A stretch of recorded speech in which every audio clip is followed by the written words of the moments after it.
Next, in equity, we are doing buyback and of equity share, split of equity and bonus share.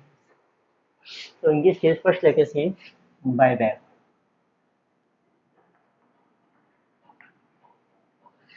So in case of buyback, what happens is the company to buy back its own shares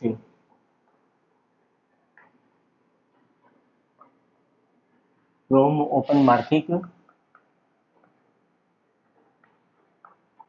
and generally at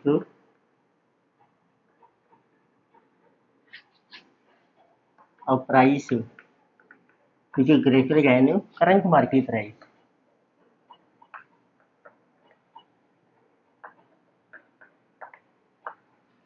तो कई बार होता है कि company की equity capital बहुत ज़्यादा हो गई है, तो कंपनी अपने शेयर को बायबैक कर लेती है और ओपन मार्केट से बायबैक करती है, और ये जो प्राइस होता है बायबैक प्राइस, इसको कहते हैं buyback price.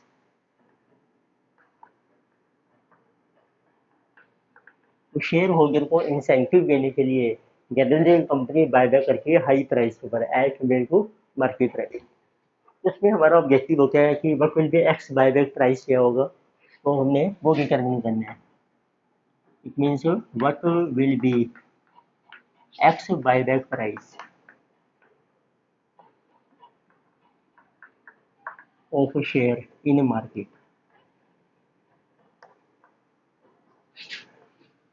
It means ex buyback price होता है कि एवरेज प्राइस हमारा कितना रह जाएगा, average price of share after buyback, जब कंपनी अपने शेयर को बायबैक कर देती है। उसमें भी हम कुछ टर्म्स यूज करके हैं, जैसे राइट शेयर में यूज करके हैं, आपको मिलेंगे इसको N naught, present number of shares कितने हैं कंपनी के, present number of shares of company, और क्या प्राइस है आपका करंट पी नोट, जिसे current market price of share, जिसको एमपीएस भी कह सकते हैं। अब कितने शेयर कंपनी ने बायबैक करने हैं वो हमें दिया होता है, या उसकी रेशो दी होती है डेल्टा एन, जिसे जो number of shares to be bought back by company, और किस प्राइस पर कंपनी बायबैक कर रही है उसको हम एस से डिनोट कर देंगे। जैसे राइट इशू में था ये सब्सक्रिप्शन प्राइस और राइट, यहाँ पर है बायबैक प्राइस, तो इसका मतलब हमने रखा है बायबैक प्राइस। तो अब आप डिटरमिन कर सकते हैं तो कितना एवरेज प्राइस होगा आफ्टर बायबैक, इसको डिनोट करेंगे P1 से, तो जिसे कहा गया x buyback price of share. इसका फार्मूला है, वो करंट मार्केट वैल्यू कितनी है इक्विटी की, वो है number of share into market price. तो जब कंपनी बायबैक कर रही है तो उतना अमाउंट कंपनी शेयर होल्डर को पे करती है, तो वो अमाउंट आप माइनस कर दो, डेल्टा एन कितने शेयर बायबैक किए और कितना प्राइस है एस, इट मीन्स इतनी वैल्यू हमने शेयर होल्डर को पे कर दी है, वो हमारी रिड्यूस हो जाएगी, और इसको डिवाइड कर दो number of share after buyback, जैसे राइट में था, बस राइट में क्या था, यहाँ प्लस का ब्रेक है, यहाँ माइनस हो गया, आफ्टर बायबैक अब आपके शेयर रिड्यूस हो जाएंगे, तो N naught minus delta N. इसमें क्योंकि आपका एस जो है जिसे मोर देन P0, उसमें भी जो P1 होगा नॉर्मली वो लेस होता है आपका जो करंट प्राइस है उसके कंपेयर के लिए, जैसे राइट इशू में था आपका, तो ये सिंपल था बायबैक के केस में। फिर आखिर बोनस का क्या इफेक्ट होता है,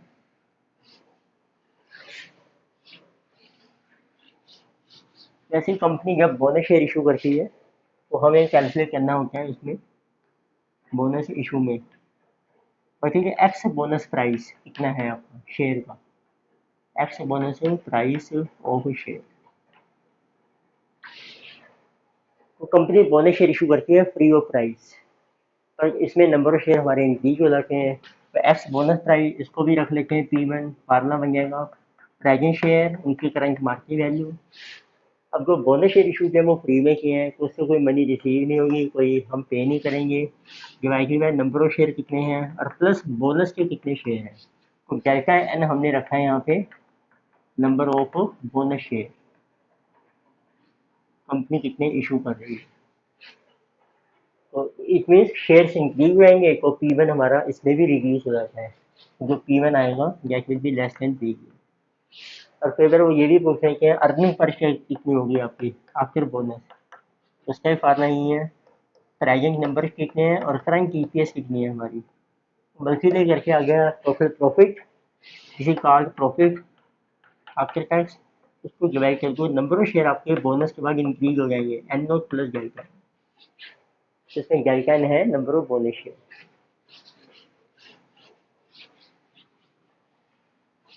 तो ऐसी टर्म आती है शेयर का सप्लिट क्या होता है, इसमें देखिए दो टर्म चलती हैं इसमें। तो एक जो बोनस शेयर हमने इशू किया है, बोनस को हम स्टॉक डिविडेंड भी कहते हैं, bonus is also called stock dividend. It means company dividend की जगह शेयर्स इशू करती है इसमें, विच इज कॉल्ड बोनस। अच्छा, फिर आता है शेयर का स्प्लिट क्या होता है, एंड रिवर्स स्प्लिट।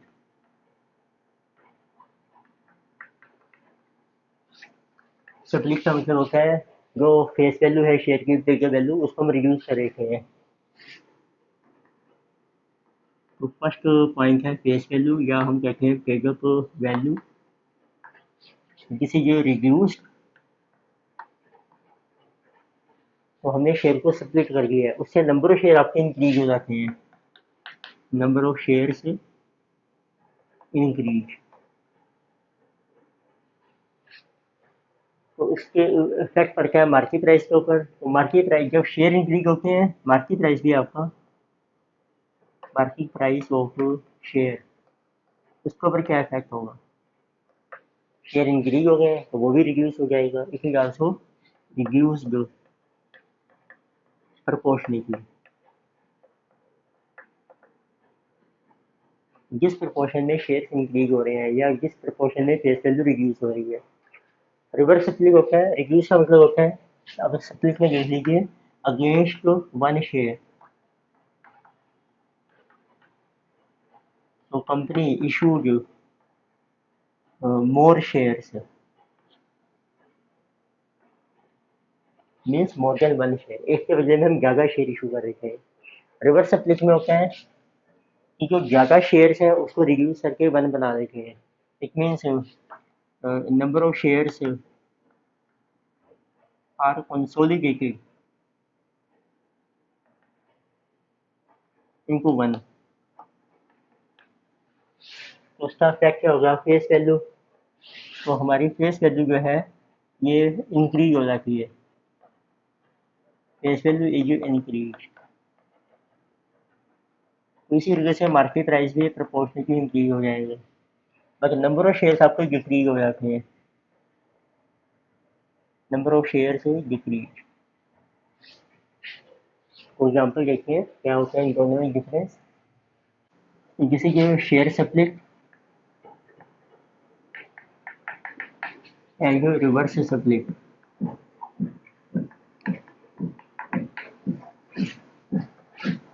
तो देखो कंपनी के नंबर ऑफ शेयर्स हैं 1 लाख, और जो है फेस वैल्यू ₹10 पर शेयर, और जो मार्केट प्राइस है वो है आपका ₹20।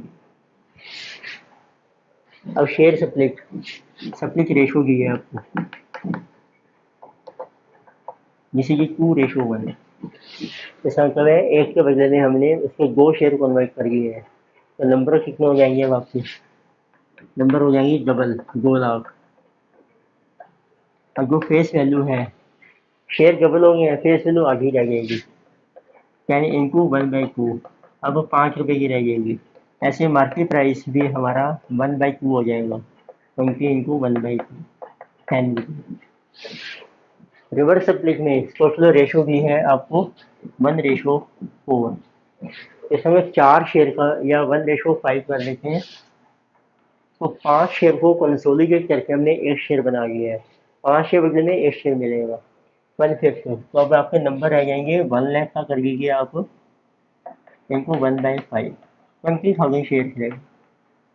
फेस वैल्यू 10 की जगह होगी 5/1, 50 रुपये होगी। मार्केट प्राइस 20 का बन गया 100 रुपीज, क्योंकि अब 5 शेयर आपके कंबाइन हो गए, इसको रिवर्स सप्लिट कहते हैं। तो अब देखते हैं कुछ एग्जांपल्स हम डिस्कस कर रहे हैं, तो लेट अस सी। तो पीडीएफ आप डाउनलोड कीजिए, इसमें आपको मेंशन किया है यही क्वेश्चन। तो let us see example number 1। तो बैठा देखते हैं क्या दिया क्वेश्चन में। X company will give profit after tax of रुपये 100 लैक्स। तो एक्स कंपनी है, एक्स लिमिटेड, इसका प्रॉफिट आफ्टर टैक्स आपको दिया है रुपीज 100 लैक्स। तो एक plans to use ₹25 lakh of it for cash dividend. तो उसमें से 25 लाख रुपीज आपको यूज करने हैं, to use ₹25 lakh as cash dividend, जब आप डिविडेंड पे करना चाहते हैं शेयर होल्डर को, और for buying back some of firm equity, और यहाँ आपने बाय बैक करनी है equity, buy back equity. So there are 40 lakh shares outstanding। तो प्रेजेंटली नंबर ऑफ शेयर्स आपको दिए हैं 40 लाख हैं, और वो लैक्स में चल रहे हैं। And current market price of share MPA, जिसको कहते हैं P0, जिसे जो 15 पर शेयर। तो वट रीपरचेज प्राइस है सजेस्टेड। अब आपको बताना है कि बायबैक का क्या प्राइस होना चाहिए, ये सजेस्टेड है। What should be buyback price so that investor ये इन डिफरेंट बिटवीन 2 ऑप्शन, तो दोनों ऑप्शन उसके लिए बराबर हों। तो देखो यदि हम देखते हैं, देखिए तो आप डिविडेंड ऑप्शन कंसीडर करते हैं, डिविडेंड ऑप्शन,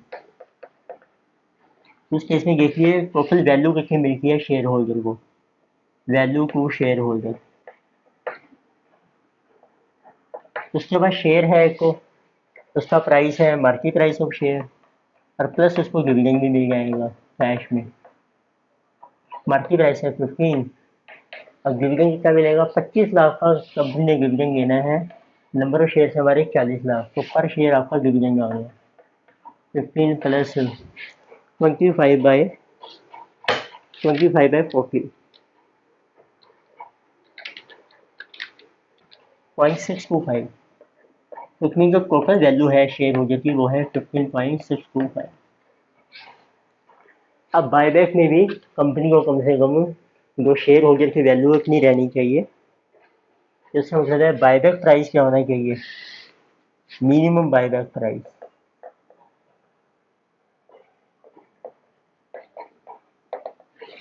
देखिए कंपनी डिविडेंड दे रही है तो शेयर होल्डर को कितनी वैल्यू मिल रही है पर शेयर, तो इसका बायबैक कम से कम इस प्राइस पर होना चाहिए। तो हम कह सकते हैं minimum buyback price should be equal to 15.625। तब हम कह सकते हैं कि दोनों ऑप्शन आपके इक्वल हो जाएंगे। तो एक तरीके से हमने एस निकालना है इसमें बायबैक का price. Next we have example number 2। इसमें जैसे आपको मेंशन किया है, M Burgers has decided to go for public issue। Company is making a public issue of shares, जिसको कहते हैं IPO, initial public offer। So they have retained the services of an investment banker who has indicated that price earning ratio of M of about 8 times would be reasonable। तो इस company की जो है price earning ratio दी है, PE ratio, जैसे कि 8 times of earning से, ये आपकी रीजनेबल है। And investment banker figure and offering price of 40 per share will be active. जो ऑफर प्राइस है आपका शेयर का, offer price that will be 40। So his earnings after tax are 75 lakh. तो company की जो प्रॉफिट्स है आफ्टर टैक्स ही वो है 75 लाख। तो प्रेजेंटली कंपनी है 5 लाख शेयर, तो नंबर ऑफ शेयर्स हैं कंपनी के presently 5 lakh. So how large stock split would you recommend for M Burger before you go for public issue? तो स्टॉक को किस तरीके से स्प्लिट किया जाए ये आपको बताना है। अब देखो नंबर है, पैक है, यहाँ से EPS आ जाएगी आपकी 75/5, इसी 15। प्राइस अर्निंग रेशो भी है आपकी पीई रेशो है 8, तो इससे मार्केट प्राइस आ जाएगा 15 इंटू 8, 120। तो शेयर का प्राइस 120 है, पर हम इशू करना चाहते हैं 40 के ऊपर। उसके लिए फिर आप इस शेयर को स्प्लिट कर लीजिए। तो वक्त शुड बी स्प्लिट रेशो। और देखो 120 में कितने शेयर बनेंगे, 40 के, दैट इज 3 शेयर। तो आपकी रेशो आ जाएगी। तो एक शेयर को आपने कन्वर्ट करना है 3 शेयर में, 3:1। ये आपकी आ गई शेयर की split ratio. Next we have question number 3 example. इसमें एक ऑरेंज बाउल कंपनी है, एक है कि 30,000 cash and market value equity is 1,50,000। आपको मार्केट वैल्यू दी है इक्विटी की रुपीज 1,50,000, और कंपनी के पास कैश का बैलेंस है रुपीज 30,000 एंड कंपनी डिक्लेयर के डिविडेंड ₹3 पर शेयर। तो कंपनी ने डिविडेंड पर शेयर डिक्लेयर किया है, इसी की ₹3। So and there are 5,000 shares outstanding, और प्रेजेंट नंबर ऑफ शेयर्स हैं आपके 5,000। The stock goes ex dividend tomorrow required. तो पहले आपको बताना है what is stock selling at today, selling today. क्योंकि वो क्वेश्चन में कह रहे हैं stock goes ex dividend tomorrow. आपको मेंशन किया है stock goes ex dividend tomorrow. जैसा कि today it is no, it is cum dividend, अभी डिविडेंड अनाउंस किया है आपने। तो आज क्या प्राइस है, मार्केट वैल्यू देखो कितनी है, market value divided by number of share, इसी 150 डिवाइडेड बाय 5,000। तो आज मार्केट वैल्यू है आपकी 30 रुपीज। तो कल को जब एक्स डिविडेंड हो जाएगा तो आपका जो मार्केट प्राइस है शेयर का वो रहेगा 30 माइनस जितना कंपनी ने डिविडेंड पे कर दिया है वो लेस कर दो आप। एक्स का मतलब क्या, डिविडेंड पे कर दिया है तो उसका इफेक्ट खत्म हो जाएगा। डिविडेंड कितना है, 3 रुपीज पर शेयर, तो ये रह जाएगा 27। नंबर थर्ड दे रहा आस्किंग, तो इफ कंपनी के अनाउंस री purchase of ₹30,000 worth of stock, तो 30,000 का हमने स्टॉक को बाय बैक करना है, यानी what effect will it have on the equity of the firm, उसका इफेक्ट क्या पड़ेगा इक्विटी के ऊपर। इसमें आपको ना बाय बैक का अमाउंट दिया है, बाय बैक अमाउंट जैसे ये ₹30,000, जितना कैश है उतने का बाय बैक कर ले। आपको देखना है कितने शेयर आप बाय बैक कर सकते हो। तो बाय बैक का प्राइस क्या है, तो बाय बैक प्राइस ये होना चाहिए कम से कम ग्रेटर या इक्वल टू जो करंट प्राइस चल रहा है। तो सिर्फ करंट प्राइस दिया है 30, बाय बैक का मेंशन नहीं किया, तो फिर हम सेम प्राइस पे ले लेते हैं कि इस पर बाय बैक। तो कितने शेयर बाय बैक हो जाएंगे आपकी डेल्टा एन, 30,000 रुपीज़ के आपने बाय बैक करना है, और 30 रुपये के ऊपर हम एक शेयर को बाय बैक कर रहे हैं 1,000 शेयर। तो उन्होंने पूछा इक्विटी के ऊपर क्या इफेक्ट होगा, तो हम लिखेंगे इक्विटी के नंबर ऑफ शेयर हमारे फॉल कर जाएंगे 5,000 से। तो आपने इफेक्ट बताना है, इफेक्ट ये होगा equity shares will fall bye 1,000 share, और ऐसे इक्विटी कैपिटल भी रिड्यूस हो जाएगी। Equity capital will fall by how much amount, तो 10 रुपये का शेयर मानेंगे हम, क्योंकि 1,000 शेयर्स हैं आपके, रुपये की 10,000, तो 10,000 की इक्विटी कैपिटल आपकी रिड्यूस हो जाएगी आफ्टर बाय बैक।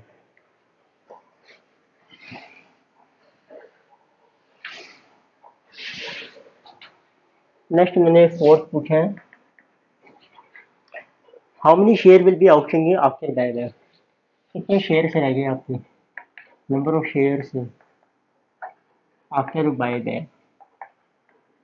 इसका फार्मूला क्या है, प्रेजेंट कितने शेयर हैं माइनस जितने बाय बैक हो गए आपके। तो हमारे 5,000 हैं और हम बाय बैक कर रहे हैं 1,000 शेयर, तो आफ्टर बाय बैक हमारे रह जाएंगे 4,000 share. Fifth year asking so what will be price पर शेयर आफ्टर बायबैक। तो आपको बताना है प्राइस आफ्टर बायबैक, इसका नाम है एक्स बायबैक प्राइस।